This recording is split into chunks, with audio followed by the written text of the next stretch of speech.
So, a common question that I get with people who are contemplating joining Therapy Launchpad is the idea of like, how will they learn a group process when they're actually participating in the group in their own process?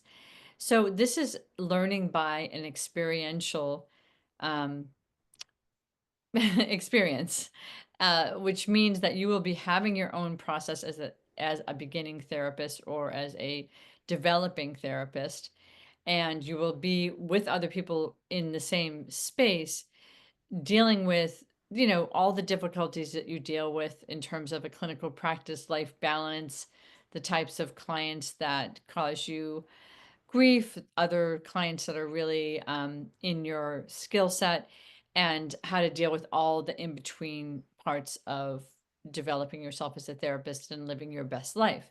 So, in the group, there's some structure elements to the group, like everyone comes in every time, checks in, does a check in, how, whatever that means. It could be prepared, it could be just spontaneous, like, hey, I had a rough day today.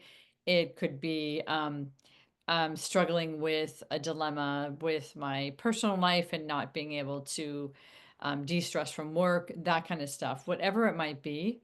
And and then as we have leftover feelings where we talk about the group before, and then we have topics that people might want to bring up. And then we use that model of us participating in a group, me being the leader, to talk about all of the elements that come up in group therapy that we see coming into the group, whether there's usually 5 stages of group therapy. One of them is the storming stage where people are trying to settle in and be accepted, and then people dive in and start doing their work. And I will be teaching you each stage and exemplifying, here's this stage. And if we bring another group member in, we kind of start some of that process again of the group stages. In the group stages, though, there's also interventions that you're going to be learning about how to deal with certain things. Sometimes people in groups don't get along. Sometimes people feel misinterpreted. Sometimes people are late, and that causes some upset in the group. There's counter-transference and transference with the leader as well as with other members. And there's lots of dynamics in between, like people might not want feedback, people might feel unsupported, people might feel very connected with certain members of the group. People might be friends with certain members of the group, and how does that show up in the group?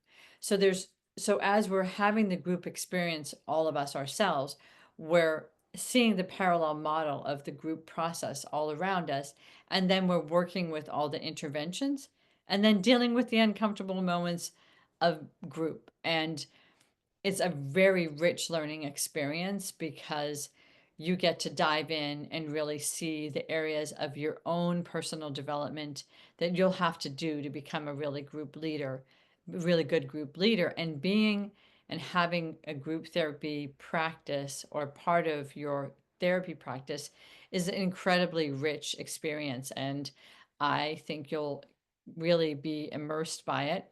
And if you are somebody who's been curious about groups, this is a perfect opportunity for you to practice on 2 levels, right?